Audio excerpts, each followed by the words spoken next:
ഡൽഹി ജുമാ മസ്ജിദിലെ ഇമാമ് ജുമായിക്ക് വന്നിട്ട് സംഘപരിവാരത്തിന് അനുകൂലമായി പ്രസംഗിക്കുമ്പോ ആ പ്രസംഗമൊക്കെ കഴിഞ്ഞ് പുറത്തോട്ടിറങ്ങി വരുമ്പോ അവിടെ മറ്റൊരു ഇമാം ഉണ്ടായിരുന്നു അല്ലേ?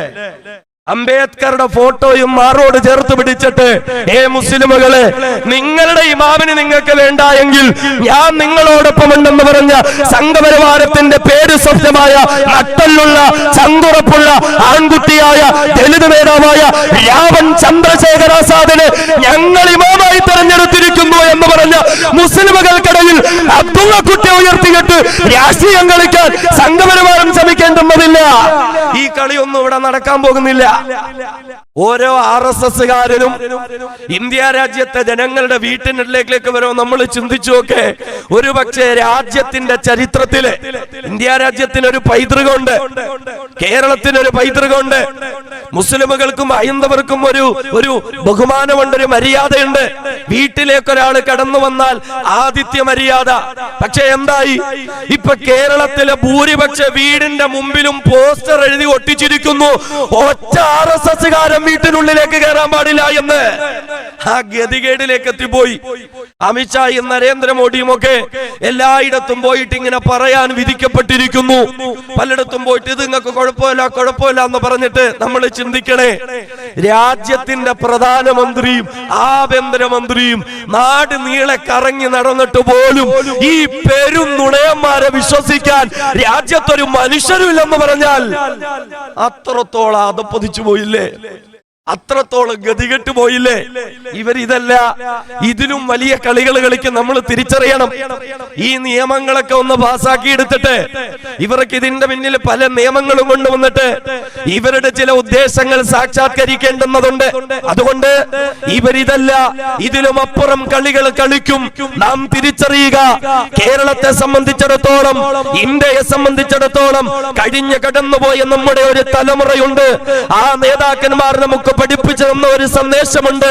അറബിക്കടലിൽ മുസല്ല വിരിച്ചിട്ട് ഒരു RSSകാരൻ അതിൽ നിസ്കരിച്ചാൽ പോലും RSSകാരെ നിങ്ങൾ വിശ്വസിക്കരുത് മക്കളെ എന്ന് പഠിപ്പിച്ച ആർജവമുള്ള നേതൃത്വത്തിന്റെ അനുയായികളാണ് നമ്മള്. അതുകൊണ്ട് നമുക്ക് ഉമ്മാരെ വിശ്വാസവും ഇല്ല, നമ്മൾ ഇതിനെ അംഗീകരിക്കുകയില്ല. ഈ നിയമത്തിന്റെ അപകടങ്ങൾ, എത്രത്തോളം കുതന്ത്രങ്ങളാണ് ഇതിന്റെ പിന്നിൽ കൊണ്ടുവന്നിരിക്കുന്നത്. ഇതിന്റെയൊക്കെ അപകടങ്ങൾ തിരിച്ചറിയണം. ഇന്ത്യ രാജ്യത്ത് സുന്ദരമായ പൗരത്വ നിയമങ്ങൾ ഈ രാജ്യത്തുണ്ടായിരുന്നു. വളരെ ലളിതമായി നമുക്കത് മനസ്സിലാക്കാൻ പറ്റും. സുന്ദരമായ നിയമം ഇവിടെ ഉണ്ടായിരുന്നു.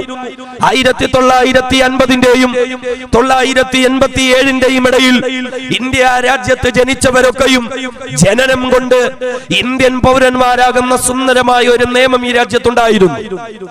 87ന്റെയും 2003ന്റെയും ഇടയിൽ ജനിക്കുന്നവർ, അവരുടെ മാതാവോ പിതാവോ ആരെങ്കിലും ഒരാൾ ഇന്ത്യക്കാരാണ് എങ്കിൽ അവരൊക്കെയും ഇന്ത്യക്കാരാകുന്ന നിയമം ഇവിടെ ഉണ്ടായിരുന്നു.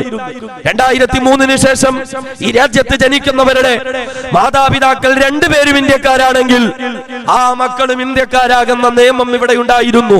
എന്ന് മാത്രമല്ല, അന്യനാടുകളിൽ നിന്ന് കുടിയേറ്റക്കാരായിട്ടോ അതല്ല എങ്കിൽ അഭയാർത്ഥികളായിട്ടോ ഈ രാജ്യത്തേക്ക് കടന്നു വന്നിരിക്കുന്ന ആളുകൾ 11-12 വർഷത്തോളം ഈ രാജ്യത്ത് ജീവിച്ചിട്ട് ആ ജീവിച്ചതിന്റെ രേഖകൾ ഭരണകൂടത്തിന്റെ മുന്നിൽ ഹാജരാക്കിയിട്ട് ഞങ്ങൾക്ക് പൗരത്വം വേണമെന്ന് പറഞ്ഞാൽ അവർക്കും പൗരത്വം കൊടുക്കുന്ന ഒരു നിയമം ഉണ്ടായി. ഇപ്പോ ആ നിയമമൊക്കെ മാറി വരുന്നു.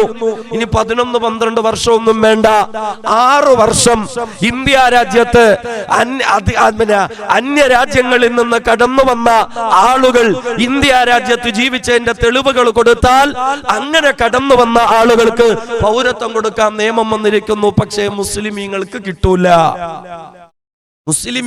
കിട്ടൂല. ഇത് തന്നെയാണ് ആദ്യത്തെ പ്രശ്നം, ഇത് തന്നെയാണ് ആദ്യത്തെ കുഴപ്പം.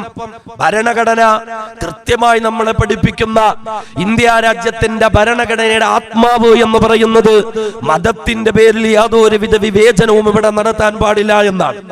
നമുക്കറിയല്ലോ, നമ്മുടെ രാജ്യങ്ങളിൽ, നമ്മുടെ നാടുകളിൽ, നമ്മുടെ ഈ നാട്ടിൻപുറങ്ങളിൽ പോലും ഒരു വാർഡ് മെമ്പറായ ഒരാൾ സത്യപ്രതിജ്ഞ ചെയ്യുമ്പോൾ ആ വാർഡ് മെമ്പർ മുതൽ ഇന്ത്യ രാജ്യത്തിന്റെ രാഷ്ട്രപതി വരെ സത്യപ്രതിജ്ഞ ചെയ്തുകൊണ്ട് തന്റെ ഉത്തരവാദിത്ത നിർവഹണത്തിലേക്ക് കടന്നു വരുമ്പോൾ അവരുടെയൊക്കെ സത്യപ്രതിജ്ഞാ വാചകങ്ങളിൽ ഒരു പ്രത്യേകമായ ഒരു നിബന്ധനയുണ്ടാകും. എന്താണ്? തങ്ങളുടെ ഔദ്യോഗിക കൃത്യനിർവഹണത്തിനിടയിൽ മതത്തിന്റെ പേരിൽ ഒരു വിവേചനവും നടത്തുകയില്ല എന്ന്. മുസ്ലിമീങ്ങൾക്കെതിരെയുള്ള വംശീയമായ മതം നോക്കിയിട്ടുള്ള ഒരു വിവേചനം മാത്രമാണ് ഇവിടെ നടന്നുകൊണ്ടിരിക്കുന്നത്. പൗരത്വത്തിൽ നിന്ന് റദ്ദാക്കപ്പെടുന്ന മുസ്ലിമുകൾക്കൊന്നും പിന്നെ പൗരത്വം ലഭിക്കാൻ പോകുന്നില്ല. ഇപ്പൊ BJP-ക്കാരും RSS-കാരും ഒക്കെ ഗൃഹസമ്പർക്കവും മറ്റുമൊക്കെ നടത്തിയിട്ട് ഇന്നലെ ആലപ്പുഴയിൽ പോലും ഒഴിഞ്ഞ കസേരകൾ നോക്കിയിട്ട് BJP-യുടെ നേതാവിനൊക്കെ പ്രസംഗിക്കേണ്ടി വന്ന കാര്യങ്ങളുണ്ട്.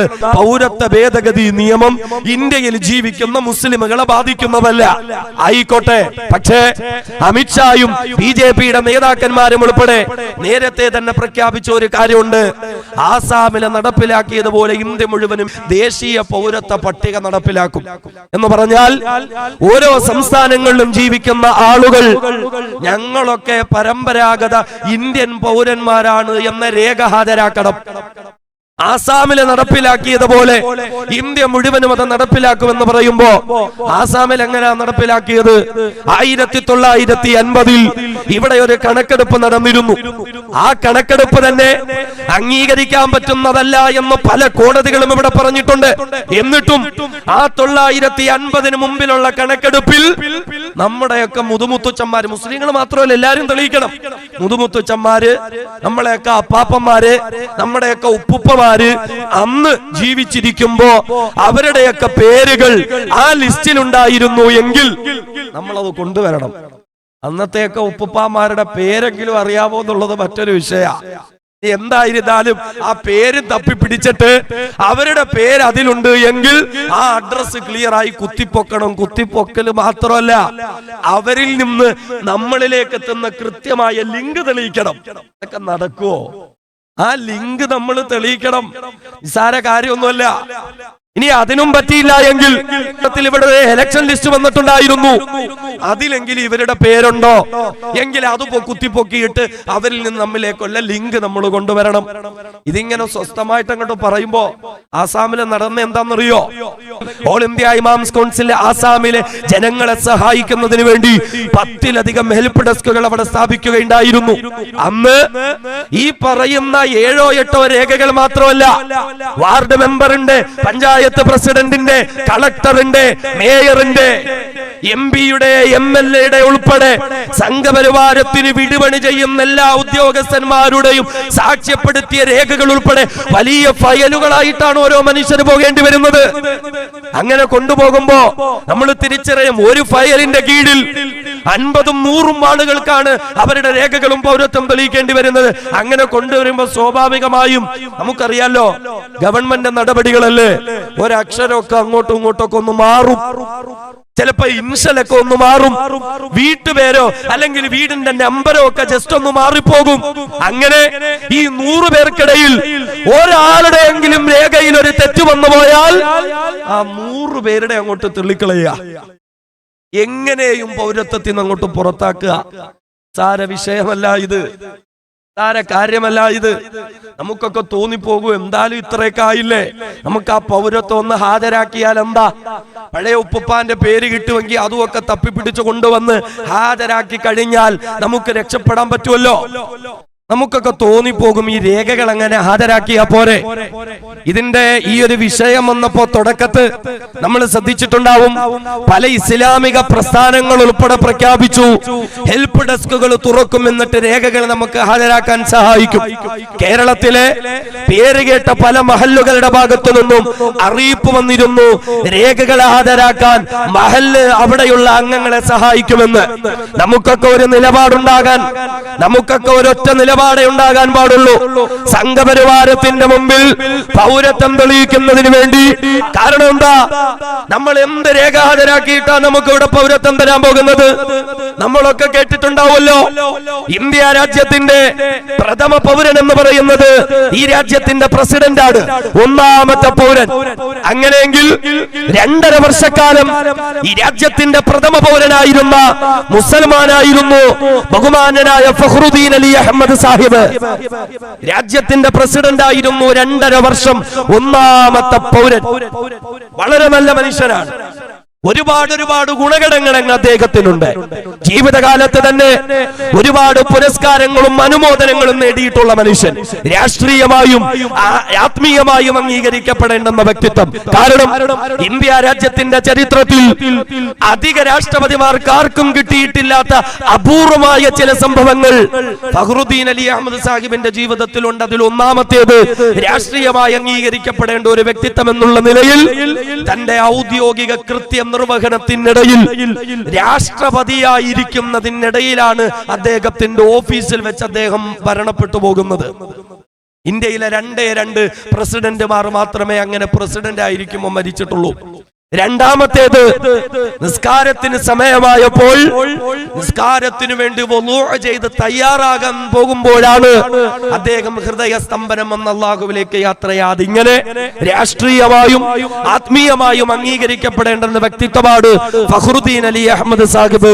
അദ്ദേഹത്തിന്റെ കുടുംബക്കാരൊന്നും ആസാമിൽ ജീവിച്ചിരിപ്പുണ്ട്. NRC പ്രകാരം രേഖകൾ ഹാജരാക്കണമല്ലോ. ഒരു പ്രസിഡന്റിന്റെ കുടുംബക്കാർക്ക് രേഖകൾ കൊണ്ടുവരാൻ എന്തെങ്കിലും ബുദ്ധിമുട്ട് പ്രയാസം ഉണ്ടാവോ? അദ്ദേഹത്തിന്റെ കുടുംബക്കാര് രേഖകളൊക്കെ കൊണ്ടുവന്നിട്ടുണ്ടാവും. എന്ത് രേഖ? ഞങ്ങളുടെ ഉപ്പാപ്പയായ ഫഖ്റുദ്ദീൻ അലി അഹമ്മദ് ലോകമറിയപ്പെട്ട ഒരു മനുഷ്യനായിരുന്നു, രാജ്യത്തിന്റെ പ്രസിഡന്റ് ആയിരുന്നു. രേഖകൾ കൊണ്ടുവന്നിട്ടുണ്ടാവൂലേ? അദ്ദേഹത്തിന്റെ മക്കളും ചെറുമക്കളും മരുമക്കളും പേരമക്കളുമാണ് ഞങ്ങളെന്ന് പറഞ്ഞ് പ്രസിഡന്റിന്റെ കുടുംബക്കാർ രേഖകൾ കൊണ്ടുവന്നു പോയിട്ട് പോലും ഫഖ്റുദ്ദീൻ അലി അഹമ്മദിന്റെ കുടുംബത്തിൽ പലരും ഇന്ന് ഇന്ത്യക്കാരല്ല. ചിന്തിക്കണം, ഇന്ത്യയുടെ പ്രസിഡന്റിന്റെ കുടുംബക്കാരുടെ കാര്യമോ പറയുന്നേ.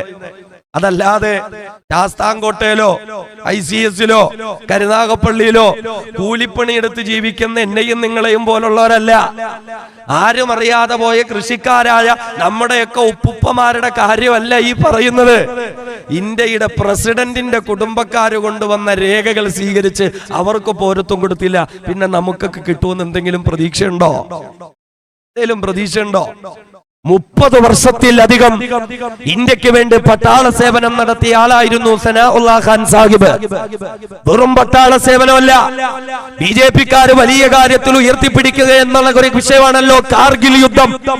ആ കാർഗിൽ യുദ്ധത്തിൽ മരം കോച്ചെന്ന തണുപ്പത്ത് മഞ്ഞു മൂടിക്കിടക്കുന്ന കാർഗിലിന്റെ വനമടക്കുകളിൽ നിന്ന് ഇന്ത്യൻ പട്ടാളം പോരാട്ടം നടത്തുമ്പോൾ ആ പോരാട്ടത്തിന് നേതൃത്വം കൊടുത്ത ബഹുമാനനായ സനാഉല്ലാ ഖാൻ സാഹിബ് പാകിസ്ഥാന്റെ പട്ടാളത്തെ ഇന്ത്യയുടെ മണ്ണിൽ നിന്ന് 1 ഇഞ്ച് മണ്ണ് പോലും പിടിച്ചെടുക്കാൻ അദ്ദേഹവും അദ്ദേഹത്തിന്റെ പട്ടാളക്കാരും അനുവദിച്ചില്ല എങ്കിൽ ആ സനാഉല്ലാ ഖാൻ സാഹിബിന് അതിന്റെ പേരിൽ ഇന്ത്യൻ രാഷ്ട്രപതിയിൽ നിന്ന് ഔദ്യോഗികമായ ഒരു ബഹുമതി, ഒരു മെഡൽ ലഭിക്കുകയുണ്ടായി. അദ്ദേഹം ഇന്നും ആസാമിൽ ജീവിച്ചിരിപ്പുണ്ട്. സ്വാഭാവികമായും NRC വന്നപ്പോ അദ്ദേഹം രേഖകളെ ഹാജരാക്കിയിട്ടുണ്ടാവൂലേ? എന്ത് രേഖ? പാകിസ്ഥാനെതിരെ യുദ്ധം നടത്തിയതിന് തനിക്ക് രാഷ്ട്രപതിയിൽ നിന്ന് കിട്ടിയ അവാർഡ് ഉൾപ്പെടെ, അതിന്റെ ഫോട്ടോ ഉൾപ്പെടെ, 30 വർഷം പട്ടാള സേവനം ചെയ്തതിന്റെ ഡോക്യുമെന്റ്സ് ഉൾപ്പെടെ അദ്ദേഹം ഹാജരാക്കിയിട്ടുണ്ടാകില്ലേ? പക്ഷേ ആ സനാഉല്ലാ ഖാൻ സാഹിബ് ഇപ്പൊ ഇന്ത്യക്കാരനല്ല. ആസാമില് ഒരു മുഖ്യമന്ത്രി ഉണ്ടായിരുന്നു, സയ്യിദ് അൻവറ തൈമൂർ എന്ന വനിതാ മുഖ്യമന്ത്രി. ഇന്ത്യ രാജ്യത്തിന്റെ ചരിത്രത്തിലെ ആദ്യത്തെ മുസ്ലിമായ വനിതാ മുഖ്യമന്ത്രിയായിരുന്നു സയ്യിദ് അൻവറ തൈമൂർ. ഇപ്പൊ അവർ ഇന്ത്യക്കാരിയല്ല. ചിന്തിക്കണം, സാധാരണക്കാരായ നമ്മളൊക്കെ അപ്പോ എന്ത് രേഖ കൊണ്ടു കൊടുത്താൽ ഇവന്മാര് സ്വീകരിക്കും?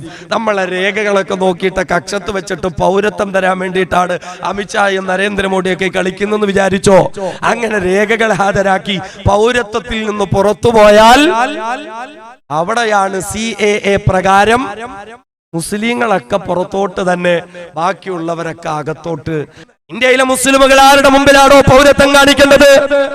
വെള്ളക്കാരന്റെ ചെരുപ്പ് നക്കിയിട്ട് ഇവിടെ ജീവിക്കാൻ അനുവാദം നേടിയെടുത്ത RSSകാരന്റെ മുമ്പിലോ, വെള്ളക്കാരന് മാപ്പെഴുതി കൊടുത്ത ഗുരുജിമാരുടെ മക്കളുടെ മുമ്പിലോ, വെള്ളക്കാരുടെ അടിവസ്ത്രം കഴുകിയ നിങ്ങളുടെ മുമ്പിലോ?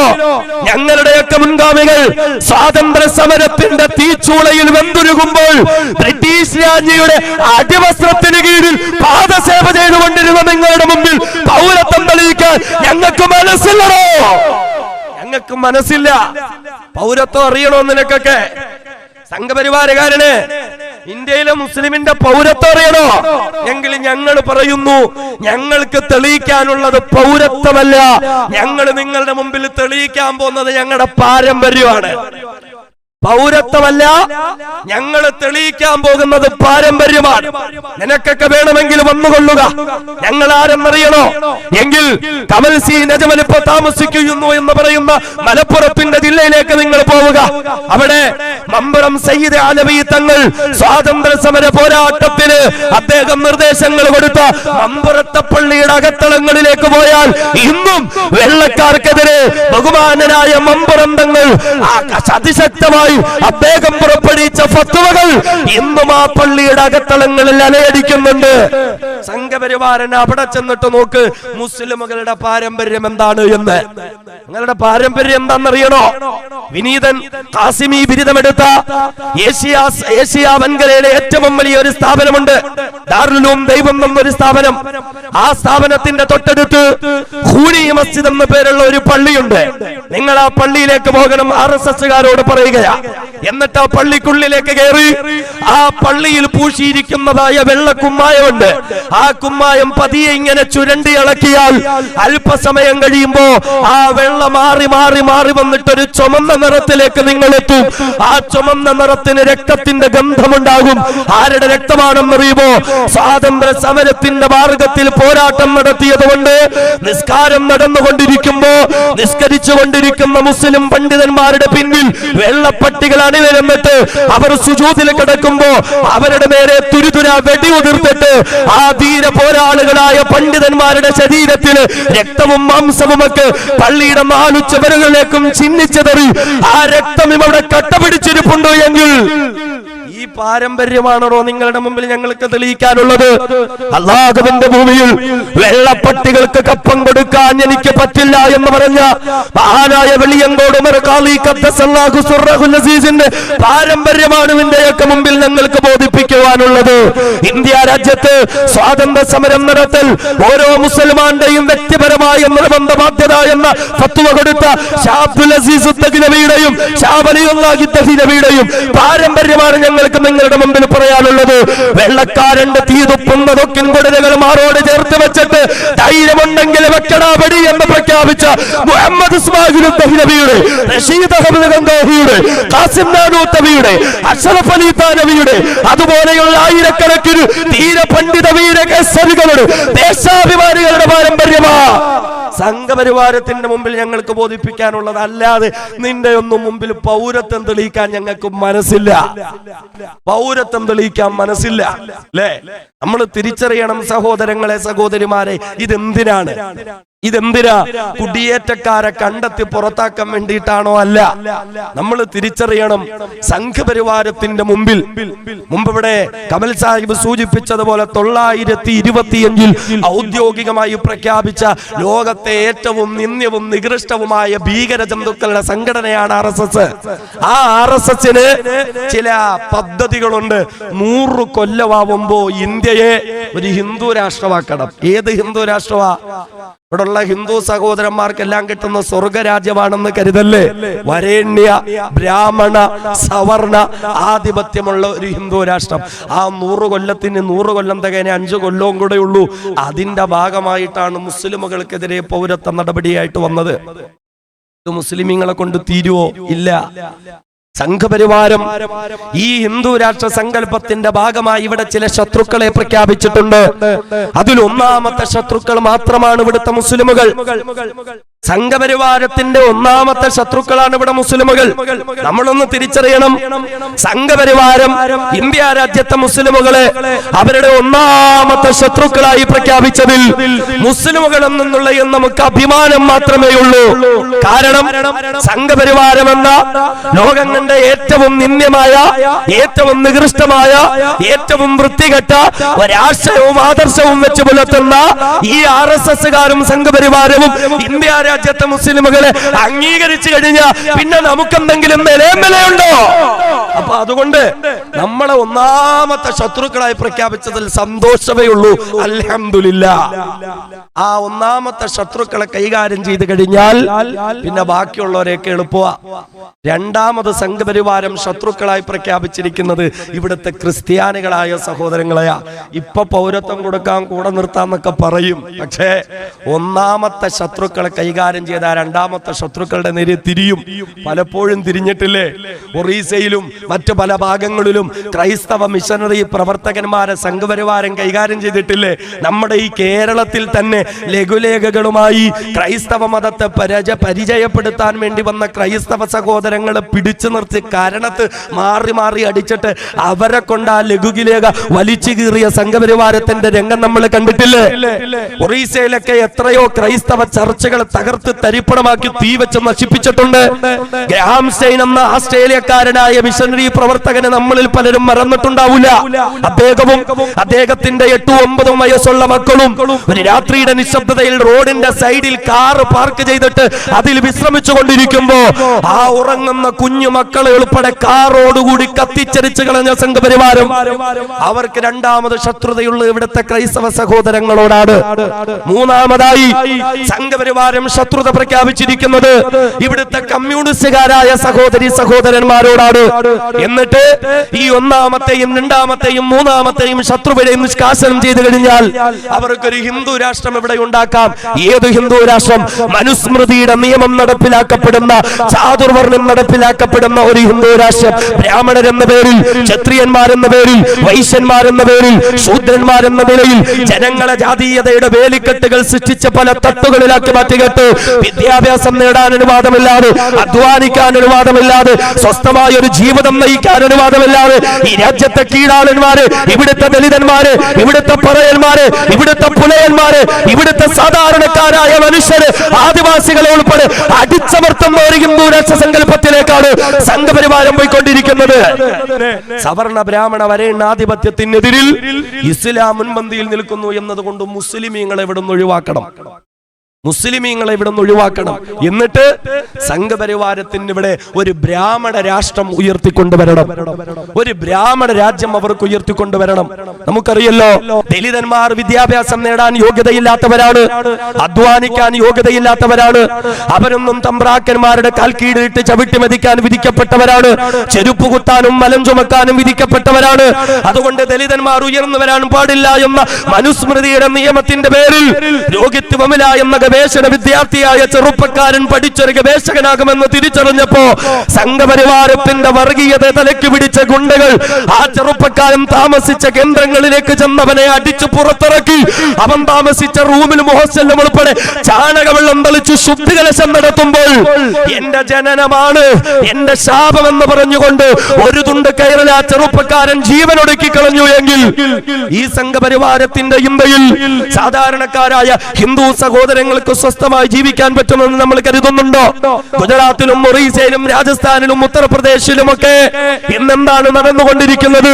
നിസാരമായ കുറ്റങ്ങൾ ചാർത്തിക്കൊടുത്ത് ആരോപിച്ചിട്ട് ഹിന്ദു കുടുംബത്തിലെ താഴ്ന്നവരായ അമ്മപെങ്ങന്മാരെ പരിപൂർണ നഗ്നരാക്കി അവരുടെ മാനം പിച്ചി ചിന്തിയിട്ട് പരസ്യ വിചാരണയ്ക്ക് വിധേയരാക്കുന്ന സംഘപരിവാരത്തിന്റെ ഹിന്ദു രാഷ്ട്രത്തിൽ സാധാരണക്കാരായ ഹൈന്ദവ സഹോദരങ്ങൾക്ക് സമാധാനത്തോടുകൂടി കഴിയാൻ പറ്റുമെന്ന് നമ്മൾ ഓരോരുത്തരും കരുതുന്നുണ്ടോ? ഇന്ന് നമുക്ക് ഉനയും ഹരിയാനയൊന്നും നമ്മൾ മറന്നിട്ടില്ലല്ലോ. തെരുവോരങ്ങളിൽ ചത്തുപോയിട്ട് പുഴുവെടുത്ത് ചീഞ്ഞു മാറുന്ന പശു, ആ പശുവിന്റെ ശരീരത്തിലെ തോലുരിച്ചെടുത്തിട്ട് അത് കടകമ്പോളങ്ങളിൽ കൊണ്ടുപോയി കച്ചവടം ചെയ്താൽ 300-400 രൂപ കിട്ടുമ്പോൾ കുറച്ച് ദിവസത്തേക്ക് തങ്ങളുടെ കുടുംബത്തിന്റെ പട്ടിണി മാറുമല്ലോ എന്ന് കരുതുന്ന അവിടുത്തെ ദലിതുകളായ സഹോദരന്മാർ ചീഞ്ഞു മാറുന്ന പശുവിന്റെ തോലുരിച്ചെടുത്ത് കമ്പോളത്തിൽ കച്ചവടം ചെയ്തതിന്റെ പേരിൽ ആ ദലിതുകളായ സഹോദരന്മാരെ പട്ടാപ്പകല് പൊരുവയിലെത്ത് പോസ്റ്റിൽ കെട്ടിയിട്ട് തേപ്പട്ടികളെ പോലെ തല്ലിച്ചതച്ച സംഘപരിവാരത്തിന്റെ ഹിന്ദു രാഷ്ട്രത്തിൽ ഇവിടുത്തെ ദലിതുകൾക്ക് സമാധാനത്തോടുകൂടെ ജീവിക്കാൻ പറ്റുമെന്ന് വിചാരിക്കുന്നുണ്ടോ? ഇന്ത്യ മുഴുവനും കക്കൂസ് പണിയാൻ വേണ്ടി നടക്കുക പ്രധാനമന്ത്രി. എന്നാൽ തന്റെ വീട്ടിൽ പ്രാഥമിക ആവശ്യങ്ങൾ നിർവഹിക്കാൻ ഒരു ശൗചാലയമില്ലാത്തതിന്റെ പേരിൽ തൊട്ടടുത്ത ഒരു ഒഴിഞ്ഞ ഉപയോഗശൂന്യമായ പറമ്പിലേക്ക് 10ഉം 11 വയസ്സുള്ള 2 കുഞ്ഞുങ്ങൾ പോയി അവരുടെ ആവശ്യം നിർവഹിച്ചു. എന്നാൽ കീഴാളന്മാരായ നിങ്ങൾ മേലാളന്മാരുടെ പറമ്പിൽ വന്ന മലമൂത്ര വിസർജനം നടത്തിയോന്ന് ചോദിച്ചിട്ട് ആ കുഞ്ഞുങ്ങളെ തല്ലിക്കൊന്നിട്ട് ആ കുഞ്ഞുങ്ങളുടെ തുണിയിൽ പൊതിഞ്ഞ മൃതശരീരമല്ലേ പിറ്റേ ദിവസം നമ്മൾ കണ്ടത്? എന്തിനാ 1.5 വയസ്സുള്ള ഒരു കുഞ്ഞിനെ പോലും വെറുതെ വിട്ടോ? വീട്ടിലല്ലേ 1.5 വയസ്സുള്ള കുഞ്ഞ്. ആ കുഞ്ഞുങ്ങൾക്ക് എന്തറിയാം? കിടക്കുന്ന കിടക്കയിൽ മൂത്രമൊഴിക്കും, നമ്മുടെ മുഖത്ത് മൂത്രമൊഴിക്കും, ചിലപ്പോ ഭക്ഷണത്തിന് മൂത്രമൊഴിക്കും. 1.5 വയസ്സൊരു കുഞ്ഞ് ദാ ഇതുപോലൊരു വഴിയിൽ മൂത്രമൊഴിച്ചപ്പോ ദലിത് കുടുംബത്തിൽപ്പെട്ട നീ വഴിയിൽ മൂത്രമൊഴിച്ചോന്ന് വെച്ച് ഒന്നും അറിയാത്ത 1.5 വയസ്സുള്ള കുഞ്ഞിനെ കശാപ്പ് ചെയ്ത സംഘപരിവാരം ഇവരുടെ ഹിന്ദു രാഷ്ട്രത്തിൽ എങ്ങനെയാ സഹോദരങ്ങളെ, ഹൈന്ദവ സഹോദരങ്ങൾക്ക് സ്വസ്ഥമായി ജീവിക്കാൻ പറ്റുന്നത്? കൊണ്ട് തിരിച്ചറിയണം, ഇത് മുസ്ലിമുകളുടെ പ്രശ്നമല്ല, ഇതൊരു ആലങ്കാരിക പദപ്രയോഗമൊന്നുമല്ല. ഹിന്ദുക്കളെയും ക്രിസ്ത്യാനികളെയൊക്കെ ഞങ്ങളുടെ കൂടെ കിട്ടാൻ വേണ്ടിയിട്ട് പറയുന്നൊന്നുമല്ല, മറിച്ച് ഇത് രാജ്യത്തിന്റെ പ്രശ്നമാണ്. ഇതിനെ കൃത്യമായി തിരിച്ചറിഞ്ഞ് നാം തടഞ്ഞില്ല എങ്കിൽ വലിയ അപകടത്തിലേക്ക് നമ്മുടെ രാജ്യമെത്തും. അതിനു വേണ്ടിയിട്ടുള്ള കളികളാ സംഘപരിവാരം കളിക്കുന്നത്.